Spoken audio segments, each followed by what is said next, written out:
वासुकी की कथा, कैसे बने भगवान शिव के गले का आभूषण। वीडियो को पूरा जरूर सुनें। आज हम जानेंगे एक ऐसी अद्भुत कथा जिसमें भक्ति है, त्याग है, तप है और भगवान की कृपा है। ये कहानी है नागराज वासुकी की, जो साधारण सर्प नहीं बल्कि देवताओं के भी पूज्य थे। और ये कथा जुड़ी है स्वयं भगवान शिव से, जो संसार के संहारक, करुणा के सागर और भोलेनाथ हैं। अध्याय 1, वासुकी का जन्म और वंश। पुराणों के अनुसार वासुकी का जन्म ऋषि कश्यप और माता कद्रु के यहाँ हुआ।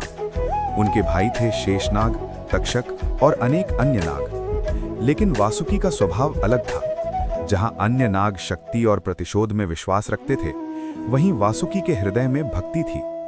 उनके मन में एक ही आकांक्षा थी, मैं भगवान शिव की सेवा करूं। अध्याय 2, शिव भक्ति की तपस्या। वासुकी हिमालय की गुफाओं में गए, कठोर तप किया। हजारों वर्षों तक उन्होंने भोजन त्याग दिया। वे निरंतर ओम नमः शिवाय का जप करते रहे।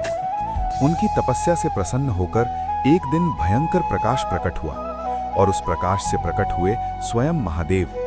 शिव बोले, वत्स वासुकी, तुम क्या चाहते हो? वासुकी ने विनम्र होकर कहा, प्रभु, मुझे आपके चरणों में स्थान चाहिए। अध्याय 3, समुद्र मंथन और वासुकी का त्याग। अब कथा आती है महान घटना, समुद्र मंथन। देव और दानव अमृत पाने के लिए समुद्र मंथन करना चाहते थे, लेकिन रस्सी कौन बने? तब सब ने वासुकी से प्रार्थना की। वासुकी जानते थे ये कार्य अत्यंत कष्टदायक होगा, उनके शरीर से विष निकलेगा, दर्द होगा। फिर भी उन्होंने सहमति दी। उन्होंने स्वयं को मंदराचल पर्वत के चारों ओर लपेट लिया। देव एक ओर, असुर दूसरी ओर। मंथन शुरू हुआ। वासुकी के मुख से निकला भयंकर विष हालाहल। पूरा ब्रह्मांड संकट में पड़ गया। अध्याय 4, शिव का विषपान। जब हालाहल विष फैला, देवताओं ने पुकारा, शिव। तब प्रकट हुए भोलेनाथ। उन्होंने सारा विष अपने कंठ में धारण कर लिया। उनका कंठ नीला हो गया। तभी से वे कहलाए नीलकंठ। वासुकी ने यह दृश्य देखा। उनका हृदय कृतज्ञता से भर गया। उन्होंने सोचा, मेरे कारण प्रभु को कष्ट हुआ। वे दुखी हुए। अध्याय 5, वासुकी का पश्चाताप और शिव की कृपा। वासुकी शिव के पास गए। आंखों में आंसू थे। उन्होंने कहा, प्रभु, मेरी वजह से आपको विष पीना पड़ा, मुझे क्षमा करें। शिव मुस्कुराए, वत्स, तुमने लोक कल्याण के लिए त्याग किया। तुम्हारा स्थान अब मेरे हृदय के समीप होगा। और तभी शिव ने वासुकी को अपने गले में धारण कर लिया। अध्याय 6, शिव के गले का आभूषण क्यों? शिव के गले में सर्प क्यों? इसका अर्थ गहरा है। सर्प इज इक्वल टू अहंकार और भय। शिव का गले में धारण करना इज इक्वल टू अहंकार पर नियंत्रण। मृत्यु का प्रतीक सर्प इज इक्वल टू मृत्यु पर विजय। वासुकी अब केवल नाग नहीं रहे, वे बन गए शिव के आभूषण। आध्यात्मिक अर्थ 1, जो त्याग करता है वही ईश्वर के समीप जाता है। 2, सेवा करने वाला ही महान होता है। 3, भगवान भक्त की लाज रखते हैं। 4, विष को अमृत में बदलना, यही शिवत्व है। कथा का सार। वासुकी ने शक्ति से नहीं, भक्ति से स्थान पाया। उन्होंने दुख सहा पर शिकायत नहीं की, और अंत में वे बन गए शिव के गले का आभूषण। अध्याय 7, वासुकी का आंतरिक परिवर्तन। जब भगवान शिव ने वासुकी को अपने गले में धारण किया, उस क्षण केवल एक नाग को स्थान नहीं मिला था, बल्कि भक्ति को सम्मान मिला था।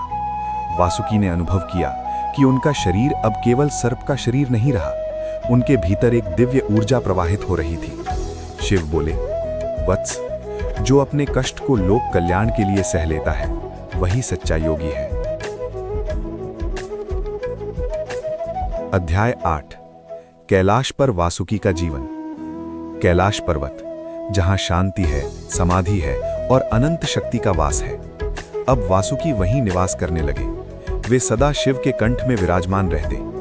देवता जब शिव के दर्शन को आते तो वासुकी को प्रणाम करते। क्यों? क्योंकि वे त्याग और सेवा के प्रतीक बन चुके थे। अध्याय 9। पार्वती का प्रश्न। एक दिन माता पार्वती ने शिव से पूछा, स्वामी, आपने इस नाग को अपने गले में क्यों स्थान दिया? शिव मुस्कुराए। उन्होंने कहा, देवी, ये नाग नहीं, ये भक्ति है। ये विष का साक्षी है, त्याग का प्रतीक है। पार्वती ने वासुकी को देखा। उनकी आंखों में करुणा और गर्व था। उन्होंने आशीर्वाद दिया, तुम सदा अमर रहो। अध्याय 10। शिव और सर्प का रहस्य। शिव के साथ सर्प का गहरा संबंध है। सर्प समय का प्रतीक है। सर्प कुंडलिनी शक्ति का प्रतीक है। सर्प मृत्यु का भी संकेत है। और शिव, वे काल के भी काल हैं, महाकाल। इसलिए सर्प उनके गले में शोभा पाता है। वासुकी इस रहस्य के जीवंत प्रतीक बन गए। अध्याय 11। समुद्र मंथन का गूढ़ अर्थ। फिर से याद करें। समुद्र मंथन, समुद्र इज इक्वल टू मन, मंदराचल इज इक्वल टू संकल्प, देव और असुर इज इक्वल टू अच्छे और बुरे विचार, वासुकी इज इक्वल टू जीवन शक्ति। जब मन का मंथन होता है तो पहले विष निकलता है, दुख, क्रोध, ईर्ष्या, और जब हम उसे शिव को अर्पित करते हैं तो अमृत प्राप्त होता है। वासुकी इस प्रक्रिया का साधन बने। अध्याय 12। वासुकी का आध्यात्मिक उत्थान। समय बीतता गया। वासुकी का तेज बढ़ता गया। अब वे केवल नागराज नहीं थे, वे शिव के तेज का अंश बन चुके थे। कहा जाता है, जब भी कोई सच्चे मन से ओम नमः शिवाय का जप करता है तो वासुकी उस जप की रक्षा करते हैं। अध्याय 13। वासुकी और शेषनाग। एक बार उनके भाई शेषनाग उनसे मिलने कैलाश आए। शेषनाग स्वयं विष्णु के शयन के आधार हैं। दोनों भाइयों की मुलाकात अत्यंत भावुक थी। शेष बोले, भाई, तुमने शिव की सेवा से महान स्थान पाया। वासुकी ने कहा, सेवा ही सबसे बड़ा धर्म है। अध्याय 14। मानवों के लिए संदेश। वासुकी की कथा हमें क्या सिखाती है? 1. जो त्याग करता है वही पूज्य बनता है। 2. जो विष सहता है वही अमृत पाता है। 3. भगवान भक्त की लाज रखते हैं। 4. सच्ची सेवा कभी व्यर्थ नहीं जाती। अध्याय 15। अंतिम संदेश। शिव ने वासुकी से कहा, वत्स, जब तक सृष्टि रहेगी तुम मेरे गले में रहोगे। तुम मेरे आभूषण नहीं, मेरे भक्त हो। और तभी से जब भी हम शिव की मूर्ति देखते हैं उनके गले में सर्प दिखाई देता है। वह कोई साधारण सर्प नहीं, वे वासुकी हैं। गहन आध्यात्मिक अर्थ। शिव के गले में सर्प ये बताता है, जिसने भय पर विजय पाली वही शिव है। जिसने विष को धारण कर लिया वही महादेव है। जिसने अहंकार को गले में बांध लिया वही मुक्त है। और वासुकी, वे सिखाते हैं, भगवान के निकट पहुंचने का मार्ग शक्ति से नहीं, भक्ति से जाता है। अध्याय 16। शिव के कंठ का रहस्य। जब भगवान शिव ने वासुकी को अपने कंठ में धारण किया तो ये केवल स्नेह का प्रतीक नहीं था, ये ब्रह्मांडीय संतुलन का निर्णय था। कंठ, शरीर का वो स्थान जहां से वाणी निकलती है। वाणी, सृष्टि का आधार। शिव ने वासुकी को कंठ में रखा ताकि उनकी विष शक्ति नियंत्रित रहे, अर्थात शक्ति को नियंत्रण में रखना ही शिवत्व है। अध्याय 17। रुद्र का स्वरूप और वासुकी। जब शिव रुद्र रूप में होते हैं तब उनकी आंखों में अग्नि होती है, उनके जटाजूट से गंगा बहती है और उनके कंठ में वासुकी लिपटे रहते हैं। रुद्र का अर्थ है वो जो दुख को दूर करे। वासुकी ने संसार का विष बाहर निकाला और शिव ने उसे धारण किया। यह सहयोग था भक्त और भगवान का। अध्याय 18। विष की अग्नि और वासुकी की पीड़ा। समुद्र मंथन के समय निकला हालाहल केवल बाहर नहीं था, उसकी ज्वाला वासुकी के भीतर भी जल रही थी। उनकी देह जल रही थी, उनकी सांसें भारी थीं, पर उन्होंने एक भी शिकायत नहीं की। क्यों? क्योंकि उनके हृदय में ओम नमः शिवाय था। जब शिव ने विष पिया तो उन्होंने केवल संसार को नहीं बचाया, उन्होंने वासुकी की पीड़ा भी अपने ऊपर ले ली। अध्याय 19 देवताओं की सभा। एक बार देवताओं ने कैलाश पर सभा की। इंद्र, वरुण, अग्नि सभी उपस्थित थे। उन्होंने शिव से पूछा, प्रभु, क्या ये उचित है कि एक नाग आपके गले में रहे? शिव मुस्कुराए। उन्होंने कहा, जो त्यागी है वही योग्य है। देवता मौन हो गए। अध्याय 20 वासुकी का ध्यान। अब वासुकी केवल सर्प नहीं थे, वे योगी बन चुके थे। वे निरंतर समाधि में रहते, उनकी चेतना शिव से जुड़ी रहती। कहा जाता है, जब भी कोई साधक कुंडलिनी जागरण करता है तो वो शक्ति वासुकी के माध्यम से ही ऊपर उठती है। अध्याय 21 समय का प्रतीक। सर्प अपनी केंचुली छोड़ देता है, ये पुनर्जन्म का प्रतीक है। शिव संहार और पुनर्जन्म के देवता हैं। वासुकी का गले में होना ये दर्शाता है जीवन और मृत्यु दोनों शिव के अधीन है। अध्याय 22 एक भक्त की परीक्षा। कथा है, एक साधक ने वर्षों तक तप किया। उसे शिव के दर्शन चाहिए थे, पर जब शिव प्रकट हुए तो उनके साथ सर्प को देखकर वो डर गया। शिव ने कहा, जब तक तुम भय से मुक्त नहीं होते तुम मुझे नहीं पा सकते। वासुकी ने उस साधक को शांत दृष्टि से देखा, उसके भय का अंत हो गया। अध्याय 25 वासुकी और भय का अंत। सर्प से अधिकांश लोग डरते हैं, पर शिव के गले में सर्प क्या बताता है? जिससे तुम डरते हो उसे अपने नियंत्रण में कर लो। भय को गले लगाओ, वो शक्ति बन जाएगा। अध्याय 26 अमरता का वरदान। माता पार्वती ने वासुकी को वरदान दिया था, जब तक शिव हैं तुम रहोगे। और शिव अनादि अनंत हैं, इसलिए वासुकी भी अमर है। अध्याय 27 ब्रह्मांडीय संतुलन। शिव इज इक्वल टू संहार, विष्णु इज इक्वल टू पालन, ब्रह्मा इज इक्वल टू सृष्टि, सर्प इज इक्वल टू ऊर्जा। जब ऊर्जा नियंत्रित होती है तो सृष्टि संतुलित रहती है। वासुकी इस संतुलन के जीवंत प्रतीक हैं। गहरा आध्यात्मिक संदेश। वासुकी की कथा हमें 3 मुख्य बातें सिखाती है। 1 सेवा सबसे बड़ा धर्म है। 2 त्याग से ही ईश्वर की कृपा मिलती है। 3 भय पर विजय ही मुक्ति है। अंतिम चिंतन। जब भी आप अगली बार शिव की मूर्ति देखें, उनके गले के सर्प को केवल आभूषण ना समझें। वो भक्ति का प्रतीक है, वो त्याग का प्रतीक है, वो अमरता का प्रतीक है। वो है वासुकी। अध्याय 26 कैलाश की रात्रि और दिव्य संकेत। कैलाश पर्वत की एक शांत रात्रि थी। चारों ओर हिम का विस्तार, चंद्रमा की शीतल रोशनी और समाधि में लीन भगवान शिव। उनके कंठ में विराजमान थे वासुकी। उस रात वासुकी ने एक अद्भुत स्पंदन अनुभव किया, मानो ब्रह्मांड की ऊर्जा तीव्र हो उठी हो। उन्हें आभास हुआ, सृष्टि में फिर एक बड़ा परिवर्तन होने वाला है। अध्याय 27 काल चक्र का रहस्य। वासुकी ने शिव से पूछा, प्रभु, ये ऊर्जा कैसी है? शिव ने नेत्र खोले, उनकी तीसरी आंख से प्रकाश निकला।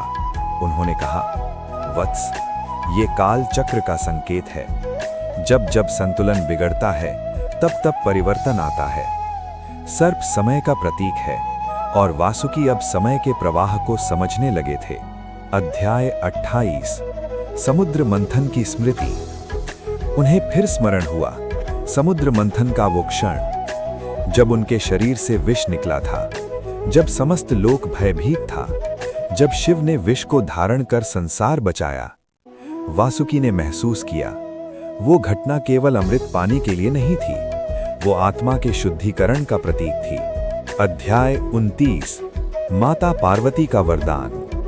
माता पार्वती ने एक दिन वासुकी से कहा, वत्स, तुम केवल शिव के आभूषण नहीं हो, तुम शक्ति के रक्षक हो। उन्होंने वरदान दिया, जहां जहां शिव की पूजा होगी वहां तुम्हारी भी स्मृति होगी। तभी से शिवलिंग के पास सर्प की आकृति बनती है। अध्याय 30। एक और परीक्षा। एक बार असुरों ने सोचा कि यदि हम वासुकी को शिव से अलग कर दें तो शिव की शक्ति कम हो जाएगी। वे कैलाश की ओर बढ़े, पर जैसे ही वे पास पहुंचे, वासुकी की आंखों से ज्वाला प्रकट हुई। उन्होंने फुफकार भरी, जिसमें केवल क्रोध नहीं बल्कि धर्म की रक्षा का संकल्प था। असुर भाग गए। अध्याय 31। वासुकी का ध्यान योग। अब वासुकी केवल सर्प नहीं थे, वे योगी बन चुके थे। वे निरंतर समाधि में रहते, उनकी चेतना शिव से जुड़ी रहती। कहा जाता है, जब भी कोई साधक कुंडलिनी जागरण करता है तो वो शक्ति वासुकी के माध्यम से ही ऊपर उठती है। अध्याय 32। मानवों के लिए गुप्त संदेश। वासुकी की कथा केवल पुराण नहीं, एक संदेश है।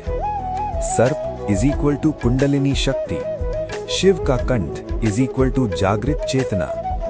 जब व्यक्ति अपने भीतर की ऊर्जा को नियंत्रित करता है तो वो शिव के समान शांत और शक्तिशाली बन जाता है। अध्याय 33। भय से मुक्ति। मनुष्य सर्प से डरता है, पर शिव सर्प को गले में धारण करते हैं। ये बताता है, जिससे तुम डरते हो उसे स्वीकार कर लो, वही भय शक्ति बन जाएगा। अध्याय 34।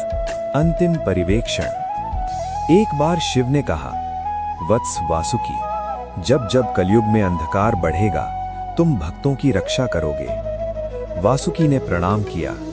उनकी फुफकार अब केवल ध्वनि नहीं, आशीर्वाद थी।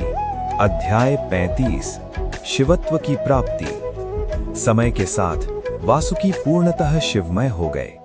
अब वे केवल सर्प नहीं रहे, वे भक्ति, त्याग और संतुलन के प्रतीक बन गए।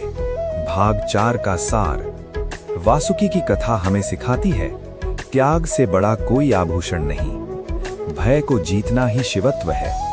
सेवा से ही ईश्वर का स्थान मिलता है। शक्ति तभी महान है जब वो नियंत्रण में हो। अध्याय 36। कलयुग का आरंभ। समय का चक्र घूमता रहा। सतयुग, त्रेता, द्वापर और अब कलयुग। धर्म क्षीण होने लगा। मनुष्य के भीतर क्रोध, लोभ और मोह बढ़ने लगे। भगवान शिव कैलाश पर समाधि में थे। उनके कंठ में विराजमान थे वासुकी। वासुकी ने अनुभव किया, मानव का आंतरिक विष अब समुद्र मंथन से भी अधिक प्रबल हो चुका है। अध्याय 37। नया हालाहल। समुद्र मंथन में निकला विष सीमित था, पर कलयुग का विष मनुष्य के भीतर जन्म लेता है। ईर्ष्या, अहंकार, स्वार्थ। वासुकी ने शिव से पूछा, प्रभु, क्या ये विष भी धारण करना होगा? शिव ने शांत स्वर में कहा, वत्स, इस बार विष बाहर नहीं, मनुष्य के भीतर है। उसे स्वयं ही शुद्ध होना होगा। अध्याय 38। वासुकी का संकल्प। वासुकी ने प्रण लिया, मैं उन साधकों की रक्षा करूंगा जो सच्चे मन से शिव का स्मरण करेंगे। कहा जाता है, जब भी कोई भक्त ओम नमः शिवाय का जप करता है तो उसकी कुंडलिनी शक्ति वासुकी के समान ऊपर उठती है। अध्याय 39। एक साधक की कथा। कलयुग में एक साधक था जिसका मन अशांत था। वो भय, चिंता और असफलता से घिरा हुआ था। उसने शिव की शरण ली। एक रात्रि उसे स्वप्न आया। उसने देखा एक विशाल सर्प उसके चारों ओर घूम रहा है। वो डर गया, पर सर्प ने कहा, मैं भय नहीं, शक्ति हूं। वो वासुकी थे। साधक का भय समाप्त हो गया। अध्याय 40। सर्प का गूढ़ प्रतीक। सर्प 3 बातें दर्शाता है। 1. पुनर्जन्म, केचुली त्यागना। 2. ऊर्जा, कुंडलिनी। 3. समय, लिपटा हुआ चक्र। शिव का सर्प धारण करना बताता है, जो समय, मृत्यु और ऊर्जा पर नियंत्रण पाले वो शिव के समान मुक्त हो जाता है। अध्याय 41। वासुकी और भविष्य। शिव ने वासुकी से कहा, वत्स वासुकी, जब जब ब्रह्मांड रहेगा तुम मेरे साथ रहोगे। ये केवल वरदान नहीं था, ये अनंतता का प्रतीक था। अध्याय 42 अंतिम परीक्षा। एक बार पृथ्वी पर भयंकर अधर्म फैला। लोगों ने प्रकृति का अपमान किया, नदियां दूषित हुईं, वन कट गए। वासुकी ने ये देखा। अध्याय 42 अंतिम परीक्षा। एक बार पृथ्वी पर भयंकर अधर्म फैला। लोगों ने प्रकृति का अपमान किया, नदियां दूषित हुई, वन कट गए। वासुकी ने ये देखा। उन्होंने शिव से कहा, क्या हम फिर से समुद्र मंथन करेंगे? शिव ने उत्तर दिया, अब मंथन बाहर नहीं, भीतर करना होगा। अध्याय 43 आंतरिक मंथन। समुद्र मन, मंदराचल आत्मबल, देव सकारात्मक विचार, असुर नकारात्मक विचार, वासुकी जीवन ऊर्जा। जब मनुष्य अपने भीतर मंथन करता है तो पहले विष निकलता है। यदि वो विष शिव को अर्पित कर दे तो अमृत प्राप्त होता है। ओम। अध्याय 44 शिव और वासुकी की एकता। अब वासुकी पूर्णतः शिवमय हो चुके थे। उनकी फुफकार अब भय नहीं, आशीर्वाद बन चुकी थी। जो भी शिव के गले का सर्प देखता है वो जान ले, ये केवल आभूषण नहीं, ये भक्ति का सर्वोच्च सम्मान है। अध्याय 45 अंतिम संदेश। वासुकी की कथा हमें सिखाती है, त्याग से बड़ा कोई श्रृंगार नहीं, सेवा से बड़ा कोई धर्म नहीं। भय पर विजय ही शिवत्व है। विष को धारण कर अमृत में बदलना ही जीवन की साधना है। समापन मंत्र। जब भी जीवन